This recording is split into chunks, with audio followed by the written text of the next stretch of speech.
Welcome back. I'm here with our second guest for this evening, Mr. Hamza Taqi. He's the Chef Excitement Officer. Hello and welcome to our show for this evening. Hello to you. Thank you for having me. It's always a pleasure to have you here.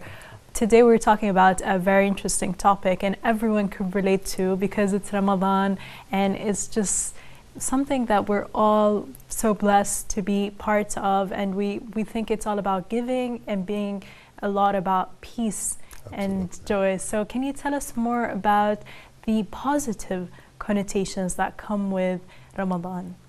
Well, أول شيء مبارك عليكم شهر and happy Ramadan to all of you. Ramadan is, as we learned, and everybody, even non-Muslims understand that the purpose of Ramadan is that we feel the hunger and we become more compassionate with other people who are needy. And if we have access, we should give, as you said, as you mentioned, and you know, live in harmony together. But this is not the only thing. There are, you know, the major issue about Ramadan, or the purpose of Ramadan, is to manage the animal behavior within us. As a human, the basic needs that we have, the physiological needs, is the food. Is we need to eat and we need to drink. And if we don't have that, we cannot do anything else. I mean, the food and the drink. And of course, the intimate relationship, or what we say sex, these are animalistic behavior. And Ramadan kind of keep us, you know, depress those behaviors and feel that we don't need to eat all the time, or we don't have to have our daily coffee for 1 month early in the morning before we go to work, for example. So Ramadan is more than feeling the hunger, and this it's for, basically it's for us, inside us. So we become more, I don't know if I can say noble, where we feel the others and we kind of go inward and think of what we are doing and how we are thinking and how are we behaving in the outer world as Muslims. So it is more of a discipline for you know, depressing those emotions or those behaviors and animalistic behavior. Yes, it's all about self-discipline, as you said. Yes. And a lot of people are good with that, but then again, there's a lot of people that can't control themselves and have such a hard time with that. And then we see a lot of people maybe not doing that, and then they would be more aggressive, maybe because they didn't have their morning coffee or had breakfast, and they are trying their best to do what they're supposed to, but sometimes it just doesn't happen, and it gets and even sometimes on the streets we see when it's so crowded, people are rushing to work, or they're not as well behaved as they're supposed to, but that's not always the case, of course. So can you tell us more about those negative, maybe aggressive attributes that come along to fasting as well? I believe that these attribute comes from programming. We are programmed. Maybe we saw one of our parents get angry because of you know, lack of his morning coffee, or not having his nicotine or whatever that he needs. And then we equate that with, if you are during Ramadan, you are supposed to be, you know, aggressive or upset, or you cannot control your emotions.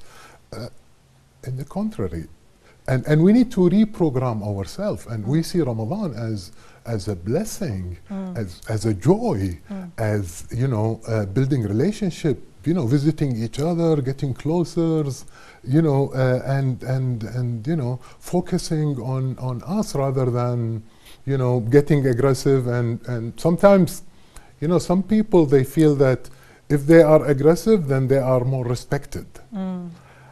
Unfortunately, I don't know where people got that from, and they programmed themselves to be, you know, to show that their face is not smiling today. Like, for example, a boss comes into his office and he sees his people, he doesn't smile or he doesn't say Assalamu alaikum. What is this? This is, you know, this is the basic, you know, especially for a manager, you know, he has to manage or master his emotions. It's because it's Ramadan, and usually we use Ramadan as an excuse, and that's not fair for the holy month of Ramadan. We should be more optimistic, we should be more positive, because you know, we have less hour work, we have, you know, we're enjoying our families, our relationship, we're visiting the Diwaniyas. People are really happy, you know, at night. I mean, you know, after they break the fast. So I think it's a programming, and we need to rethink of Ramadan, and it's the thought, really. It's the thought and how we interpret the thoughts that we have in our mind, and we feel that, oh, Ramadan is very hard. I can give you a story, for example. Yes. The first time I do a lot of consulting and training and facilitations for programs. And like 7 years back, I had a program during Ramadan, during the fasting period. Okay. And it was the first time that I ran a program during Ramadan. So I said to myself, how am I going to do it? Am I going to be, you know, and I start thinking all those thoughts. And in the way, going to work, and I know I'll be speaking for at least 3 hours, and I see my mouth is not, you know, it's very dry, maybe, compared to other days. So I started thinking in that thoughts, and then I said, well, I'm here, I'm present, I may as well do it and see what happens. I forgot myself. The 4 hours went by, and it was fine. It was okay. My mouth was moisturized, and everything was fine, and it went perfect. So really, it's how we think about it. That's what I believe and what I tried, you know, myself in my own experience. True, that is very true, because I could relate to that as well. Because as soon as you set a good intention of the day, then the day is going to flow well. Whether you're at work, you're going to stay there for 4 or 3 hours or even more. So it's always the case. Now, there are some sort of foods that we should eat and should avoid in order to have maybe a better sense of feeling of ourselves, because a lot of people sometimes, once they break their fast, they tend to eat a lot and then not eat during the whole day to the next day, which again is not really good, because there's no balance. They would feel very hungry, very tired in the morning, because they had so many different, like so many hours without any food. Well, there is food for mood. Yes. and there are different type of foods, but it's the portion that we eat, you know. And as you said, you know, you want to eat a small portion, then you're going to go to pray Taraweeh, and then you come back and you eat something else, and you know, throughout the night. That's healthier. And the good food for a good mood is there is a lot, like banana is one of them. It gives you it translated to your brain, and then your brain gives you those nice chemicals like serotonin and other you know, enzymes that make you happy. Dark chocolate is one of them. Walnut, even turmeric, black pepper is considered to be even carbohydrate. It gives you those hormones that you feel good after a while. But again, the portion should be right, and it should be a small portion and throughout the night, rather than big portion once and that's it. Definitely, that's the case. And a lot of people would see the difference once they try that, having smaller portions throughout the night rather than having one large meal, and that would be it for them for the whole day. Some of them, they go to take a nap after that, and that's the worst thing you do. You know, it's true. When you fill your stomach, all the energy goes to your stomach and you feel like tired of it. Just relax, sit, you know, and then have a short walk. Don't lay down. It's bad. Or eating a lot of sugar. I mean, you know, I mean, one of the habits that we have in this holy month of Ramadan is to have al-gaymat and all these, you know, there's sugary a lot of stuff. temptations, yes. Absolutely. So you need to really, you know, have one piece, you know, for 2 maximum. Don't just go. I've seen people, they just go to the al-gaymat, you know, and they just it feels good, but it's not healthy. Yeah. And it might be a momentary feeling of satisfaction, but as soon as it's gone, then you regret it and you feel bad. You feel very heavy. You can't even move. You can't even do whatever you had planned for the night. True. Now, you talked earlier about the intentions and how we should be happy and how we should enjoy our time more in Ramadan. Do you have any more advice that people should look more into and try to do on daily basis? Yeah. See, it's not for Ramadan only. It should be for every day. It's not a day. It's a way of life. It's a lifestyle. And the idea that I can give you now is basically TIBO. TIBO, and there is another issue where responsibility is. Who's responsible when I misbehave? Who's responsible when I get angry? Now, sometimes I ask people who's angry, and most of the people, they raise their hand. They say, yeah, we get angry. And sometimes you see a nice face, and you don't believe that they get angry, and they are. They are really, they get angry. So they don't have mastery on their emotion. They don't have control on their emotion. So their emotion, because they are not really conscious, because they are thinking, they're in their mind. There's a lot of noise. They're either worrying or regretting some stuff.